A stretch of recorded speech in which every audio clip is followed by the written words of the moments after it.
Hello, I'm Joy, the Executive Director of Project Build Minnesota. I'm here today to share why building and remodeling is a great career for you to consider as you think about your life after high school. On a sheet of paper, can you think of careers that involve building things? Important jobs such as carpenters, construction crane operators, masons, landscapers, roofers, tile and marble setters build and update the houses and buildings around us every day. Take a minute to look around you. The house or building you're in was built by all of these people and more. And of all of the careers I just mentioned, they only require a high school diploma and some on-the-job training to get started. What's more, people who work in these careers can earn $70,000 per year or more. When considering a career, most people want to know about the job prospects. Is it an industry that is growing and that I can plan to have a lifelong career in? Well, you can rest easy because the construction industry represents one of the largest growing segments of the Minnesota economy.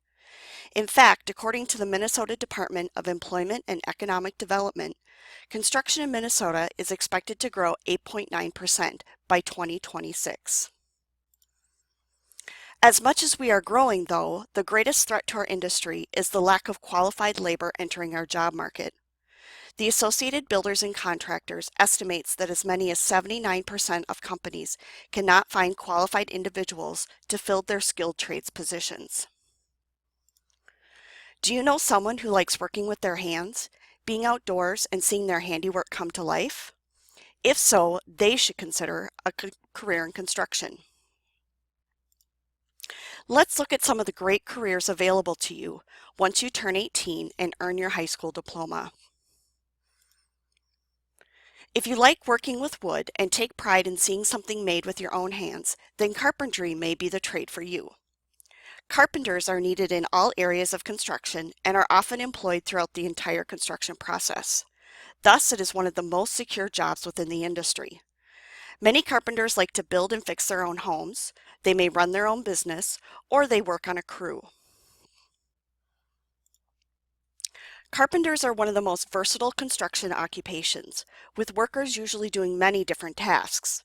For example, some carpenters primarily insulate office buildings, while others install drywall or kitchen cabinets in homes. Those who help construct tall buildings or bridges often install the wooden concrete forms for cement footings or pillars and are commonly referred to as rough carpenters. Other carpenters erect shoring and scaffolding for buildings. In Minnesota, they earn from $40,788 to $69,971 annually, with their average yearly salary being just under $60,000 per year. Laying brick is one of the oldest and most respected trades in the construction industry. Masonry construction uses brick, stone, marble, granite, travertine, limestone, cast stone, concrete block, glass block, stucco, and tile. Qualified cement masons are always in demand to place foundations, patios, sidewalks, and curbs. Masonry materials are some of the most common and durable materials used in construction. Brick, block, and stone structures can last for hundreds of years. Concrete, which is a mixture of cement, sand, gravel, and water, is the foundation for everything from decorative patios and floors to huge dams or miles of roadways. In Minnesota, masons earn from $44,137 to $64,022 per year. Do you have an interest in operating dump trucks, bulldozers, or other vehicles classified as heavy machinery? As a heavy equipment operator, you will learn how to safely use this type of equipment to move construction materials, dirt, and heavy objects at construction sites and mines. This occupation operates equipment that clears and grades land to prepare it for the construction of roads, buildings, and bridges, as well as airport runways, power generation facilities, dams, levees, and other structures. In Minnesota, heavy equipment operators earn from $29,920 to $74,701 per year. In Minnesota, the average construction worker with just a high school diploma earns $63,231 per year. And 95% of construction workers want to stay in construction as their career. Speaking of staying in construction, please welcome Grant Hoglund, who will share his story of how he became interested in the construction trades as a career.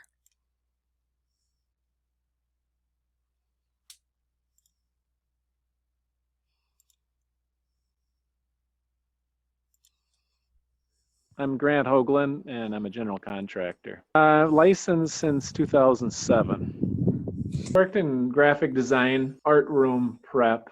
It was not a conscious decision, and it wasn't what I was gearing up for. I basically left my job very quickly, unplanned, and I started helping a guy do remodeling just to fill in the space in my life. And it turned out I really liked it, and it was meant to just be a moneymaker while I got back into graphic design. I wanted to do higher end graphic design, but it became more and more clear that the trades were everything I wanted, and there was a lot of similarities. The graphic design took a concept and brought it to fruition, and the building trades is very similar to that. It's just a much more physical hands-on process, which turns out I really like. I'm glad to not be sitting at a desk my entire life. I didn't realize how much more I would like to be active. I got into it as an entrepreneur. I didn't work for anybody, and so that presented the majority of my problem, is trying to figure out how to bid and do the right paperwork and understand what codes and laws I needed to follow. And I made a lot of missteps along the way. But people have been helpful, not only my colleagues, but building inspectors and people that, officials with the state, tax people have all been, I just showed that I had an earnestness of learning and doing things right. And even if I had been doing them wrong, they were very forgiving and willing to help me to get things. But that was probably the hardest thing, is more like the administrative side of it. I had a knack for the actual work itself. It came pretty easily to me, but I had a background in woodworking. My dad was a woodworker, and so I did that through high school, just, on the side, nothing professional. There are two avenues you could take. At least this is how it was kind of presented to me when I was in high school. You could go to college, which is what the winners did, or you could go into the Army. And nobody talked about anything else. And I did not think the Army was right for me. And I still am glad I didn't go into the Army. But I don't think college was necessarily right for me either. I mean, I had no idea what I was going to do. And back then, college was more affordable. I tell my kids, nowadays with college being so expensive, it doesn't seem like a smart thing to do to go to college just because you don't know what else to do. I think that what I'm encouraging my kids to do, and what I wish I had been encouraged to do, is go out and work for at least a year. And the trades would have been great. I had a lot of interest inventories done in high school, and most of them came back that I'd be a great carpenter, which I thought, I don't want to be a carpenter. That doesn't seem like a good career. And then nobody ever talked about it or encouraged it, and I didn't know anything about it. I didn't have any family in the trades, so I didn't understand that it was a great career. Like, you can make a really good living, and it's not, even though you don't need a 4-year degree to do carpentry, it's still a very respectable trade, and there are a lot of excellent people working in it. The people I knew working in the trades were doing it sort of as like fill-in work, or they didn't know what else to do, or worse, there's still, to this day, there's a lot of people who's just it's sort of the last resort job, working in the trades. If you're, get out of prison, or you don't know what else to do, or you've hit rock bottom, you can always get a job in the trades. And that was sort of my mentality. And I realized that even though that's true, that's a different part of the trades completely. There are a lot of good opportunities for people who care and are ethical and hardworking, and there's a lot of rewards. Everything I read in the trade magazines is that the country is hurting for people in the trades across the board, which is sad to me. I wish that I could be helpful somehow to that, but it's also encouraging because that means that there's a huge demand, and the benefit to people getting into the trades is that the pay is better than ever because there's such a high demand for workers. And it's also reassuring that, even through this COVID-19 thing, I'm full up. My clients don't want me to stop. They want to keep their projects going. And I feel so lucky to have that opportunity to keep working and keep making money, because a lot of people are really struggling right now, but it is an essential skill. And there's opportunity to have stable work, and there's opportunity to make good money and make a good living and to make a respectable living. There's a lot of, I had ambiguous ideas about what I wanted to do going out of college. I thought for sure I need a desk job because that's what the winners do. That's what the cool people do. And my experience with life is nothing could be further from the truth. And not that desk jobs are bad, but there's just a lot of great people that work in the trades, and I wouldn't trade it. I wouldn't go back.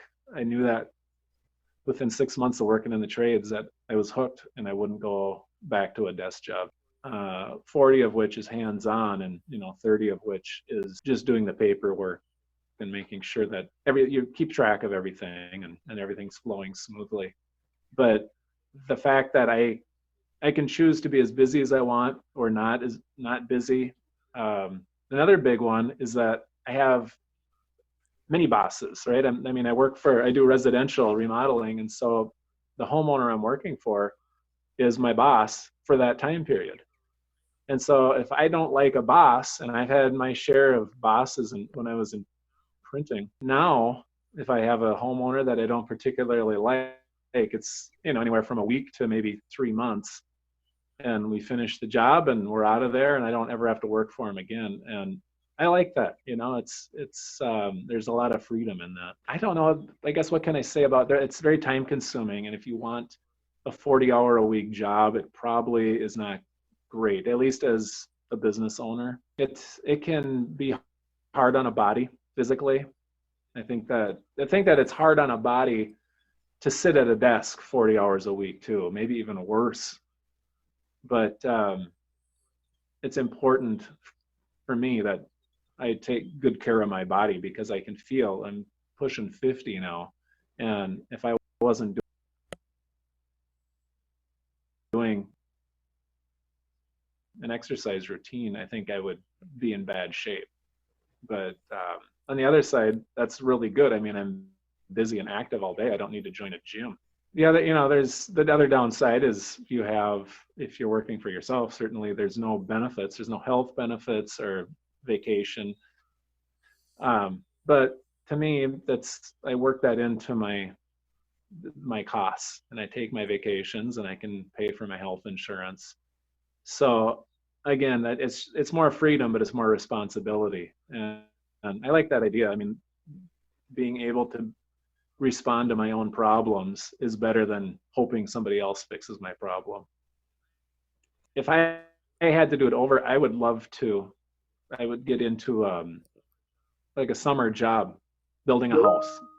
Find a home builder or a company and get on that and see if you like the pace and the culture of the work, because there's a high degree of job satisfaction with tradespeople. And I've read that there's been research done on that people across the board, people who build bridges, skyscrapers, do construction, build homes, there's something about the end of the day to look at the work you've done and think, yeah, I did that and I got that complete today, and it really feels good. It's very good psychologically. Advice, I had a summer job in high school working at a lumber yard. And when I look back now, that was some great experience, and I did enjoy it too.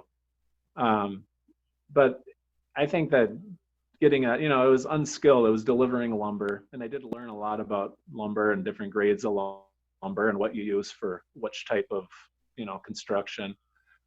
But to be on a job site would have been good. That's something I was lacking a lot when I got into the trades myself in the 30s, is just understanding the rhythm of a job site and how things. But I would nobody talks much about the building trades, and especially for young people who don't have family in the building trades, I think that there's no exposure to it. And if I had known then what I know now, I would certainly have been more interested in it. We are reusing the cabinets. We're going to get new doors and new, drawer faces. And there's the electrician working away. We are the designers, creators, and builders who provide shelter and comfort for our communities. We are hands that craft and diverse minds that create. We come together from various backgrounds as skilled professionals of the industry, standing beside each other as a team, ensuring the job is done right. Together, we believe in making a better future for ourselves and our state. For more information regarding careers, current job listings, and additional information, please visit our website, www.projectbuildmn.org.